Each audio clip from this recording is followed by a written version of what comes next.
रावण और कुंभकर्ण पूर्व जन्म में कौन थे? दोस्तों, यह बात तो सब जानते हैं कि धरती से राक्षसों का संहार करने के लिए भगवान विष्णु ने श्री राम का अवतार लेकर रावण, उनके भाई कुंभकर्ण और अन्य वंशजों का वध किया था।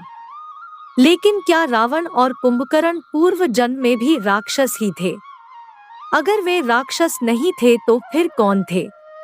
उन्होंने ऐसा क्या कर दिया कि उन्हें मुक्ति देने के लिए खुद भगवान विष्णु को भूलोक पर आना पड़ा? आइए जानते हैं रावण और कुंभकर्ण के पूर्व जन्म के इतिहास को इस वीडियो के माध्यम से। दोस्तों, भारतीय पौराणिक शास्त्र श्रीमद् भागवत महापुराण में दोनों भाइयों के पूर्व जन्मों के बारे में बताया गया है।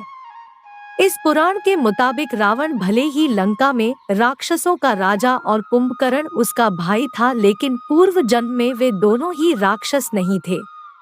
असल में वे भगवान विष्णु के धाम बैकुंठ लोक के द्वारपाल थे। उस समय उनका नाम जय और विजय हुआ करता था। कहा जाता है कि एक बार संत कुमार, सनातन, सनंदन और सनक नाम के 4 मुनि भगवान विष्णु के दर्शन करने बैकुंठ लोक में पहुँचे। उन्होंने प्रभु के दर्शन करने के लिए धाम के अंदर जाने की कोशिश की तो दोनों द्वारपालों ने उन्हें रोक लिया। जय और विजय ने मुनियों से कहा कि अभी भगवान के विश्राम का समय है, इसलिए पहले उनसे अनुमति ले लें, उसके बाद आप उनके दर्शन कर लें। इस पर चारों मुनि कुपित हो गए। मुनियों ने कहा कि भगवान से तो कोई कभी भी मिल सकता है, उनसे मिलने के लिए भला किस तरह की अनुमति की जरूरत होगी। मुनियों के कहने के बावजूद जब दोनों द्वारपाल रास्ते से नहीं हटे तो कुपित मुनियों ने गुस्से में भरकर श्राप दिया कि तुम भले ही बैकुंठ लोक के द्वारपाल हो, लेकिन तुम्हारा आचरण राक्षसों जैसा है। इससे अच्छा है कि तुम राक्षस ही बन जाओ। मुनियों के श्राप से दोनों द्वारपाल घबरा गए और अपनी करनी के लिए क्षमा मांगने लगे।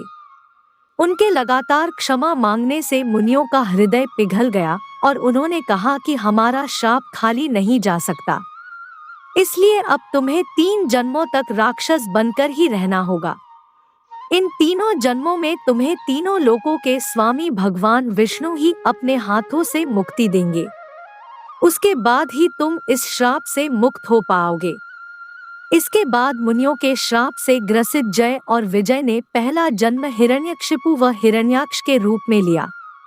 उस जन्म में भगवान विष्णु ने नरसिंह भगवान का अवतार धारण कर दोनों भाइयों को श्राप से मुक्ति दिलाई थी।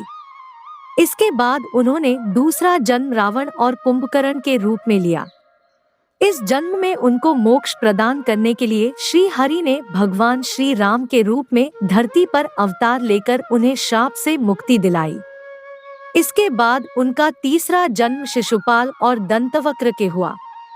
वे भले ही साधारण मानव थे, लेकिन उनकी करनी राक्षसों वाली थी। जिसके बाद भगवान विष्णु के अवतार श्री कृष्ण ने अपने सुदर्शन चक्र से उनका सिर काटकर तीसरे जन्म में भी मुनियों के श्राप से मुक्ति दिलाई। 3 जन्मों तक मुनियों का श्राप भुगतने के बाद वे भगवान श्री हरि के द्वारपाल के रूप में वापस बैकुंठ लोक पहुंच गए। दोस्तों, वीडियो अच्छा लगा हो तो वीडियो को लाइक और शेयर करें, चैनल को सब्सक्राइब कर दे। धन्यवाद।